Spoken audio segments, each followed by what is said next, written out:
ხელის გარეშე ყოფნა მართლა წარმოუდგენელი რაღაცა. გზიდან გადავხვდი სატვირთო მანქანით და რა ვიცი, რო გავიღვიძე იქ, ხელი უკვე აღარ მქონდა. უყურებდი ძვალს, როგორც მიჩანდა და შველას ვითხოვდი 1-2 საათი მიახლოებით, ყვიროდი ხმა-ჩამეხლიჩა. მოტეხილი მქონდა 14 ძვალი, 20% სისხლი დაკარგული მქონდა და ექიმებსაც არ სჯეროდათ ჩემი გადარჩენის, როცა უფალმა კიდევ ერთხელ მაჩუქა სიცოცხლე. დამიტოვეს ერთი ძაფი შიგნით, რამაც გამოიწვია ანთება და დაჩირქება. ის ძაფიც შიგნით ჩამიტოვეს. არ მომხსნეს არაფერი, არ უჭირსო. მაგრამ ფაქტია, რომ ანთების პროცესშია და ის ადგილი არ ხორცდება, ის სადაც ჩატოვა ის ერთი ძაფი.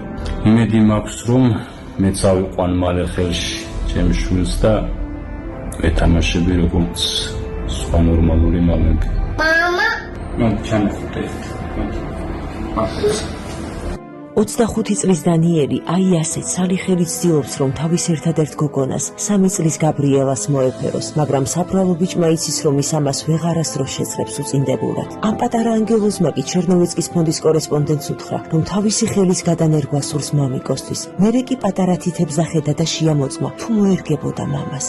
სატვირთო მანქანა, რომლითაც დანიელი ხებში გადაიჭიხა, ახალი ნაყიდი ჰქონდა სესხით აღებული ფულით, რათა ემუშავა, რომ სულ შვილი მშიერი არ ჰყოლოდა, ასევე ბინის ქირა რომ გადაეხადა. ცხოვრების ელემენტარული პირობების შესაქმნელად ნაყიდმა სატვირთო მანქანამ კი ცხოვრება სამუდამოდ დაუნგრია. სვანეთის მთების შვილს, ვაჟკაცს და ღვთისმიერ დანიელ კვანჭიანს ერიდება თქვენთვის დახმარების თხოვნა. არადა მისი ამ ჯოჯოხეთიდან ამოყვანა ხელის პროთეზ შეუძლია. ეს კი $800-მდე ჩდება. აი ასე, უიმედოდ გახურებს დანიელი ღია სივრცეს და ოცნებას პროთეზის შესახებ გულში იკლავს.